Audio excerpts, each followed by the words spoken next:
The Pennine Journey follows the Pennine Way from Greenhead to Alston, crossing the bogs of Black Hill and Blenkinsopp Common.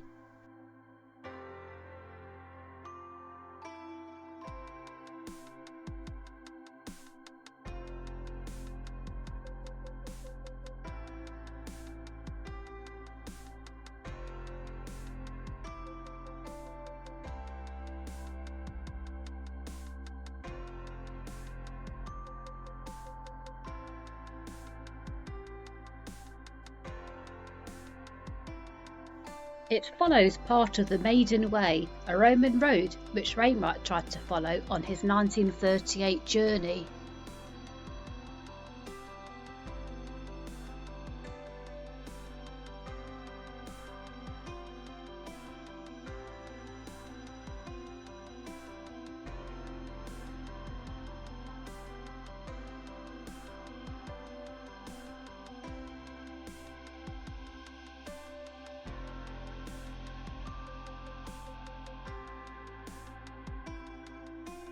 It meets up with the South Tyne Trail at Burnstone's Viaduct, just north of Slaggyford, where I'd stayed the night.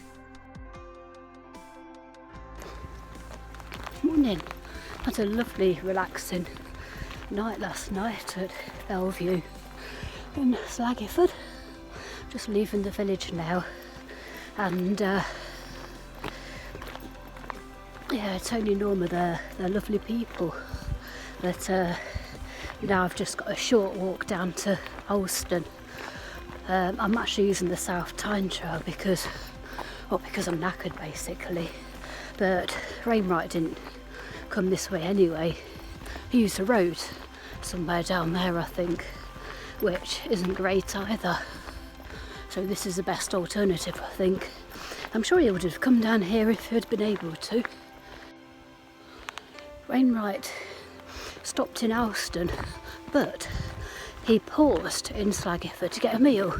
He knocked on the post office door, which I saw it's just a few doors up from the B&B, and asked where he could get a meal. And this really sweet elderly lady made him a meal, and then he went on his way. Although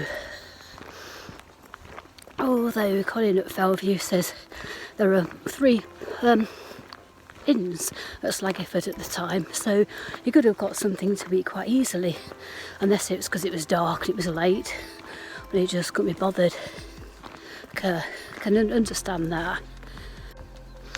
Also, Colin showed me a drawing that Wainwright did of Slaggyford in 1938, and the view's not changed one bit today, which is great.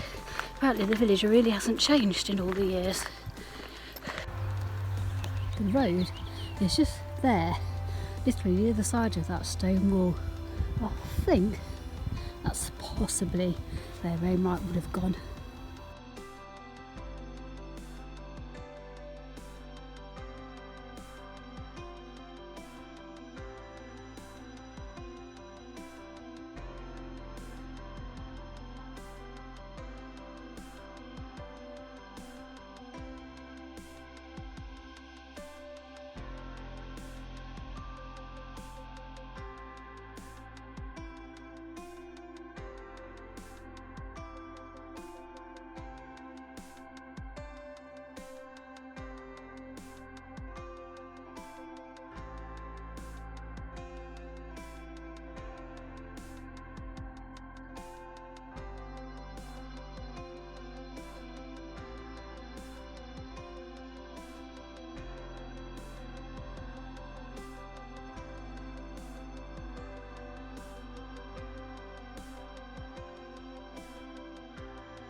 Back that way a bit and over the road there's a little woodland called Kirkside Wood, where Wainwright walked on his way to Alston and surprised a couple of young lovers, and he was feeling a bit lonely at the time, so he felt a little bit jealous, I think, of the obvious love they had for each other.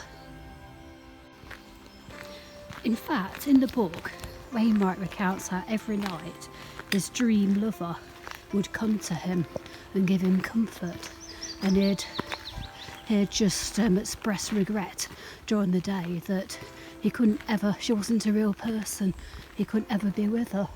It sounds very romantic and all, but then you remember he was actually married at the time.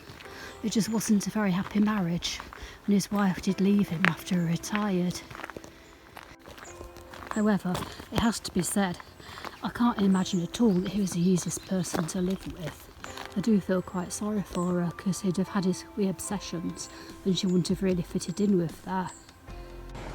Right, we're moving out of Northumberland, by Northumberland, and into Cumberland.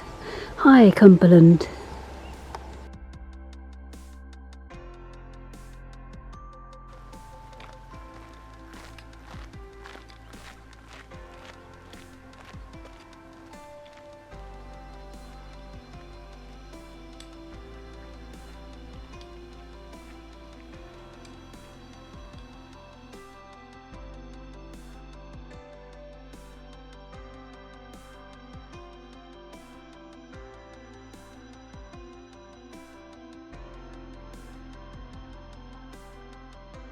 Alston station marks the end of the railway path.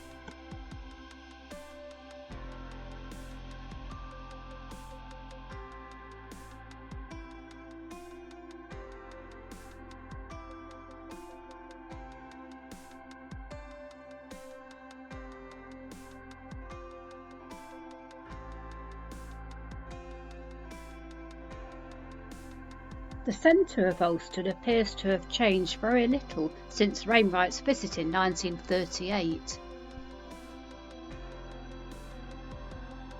When Wainwright finally reached Alston, the annual town fair was in full swing. At first he felt rather melancholy, but soon got caught up in the high spirits of his hosts for the night and their daughters. Interestingly, this fair of 1938 was the last time the fair was held in Alston until after the war had ended.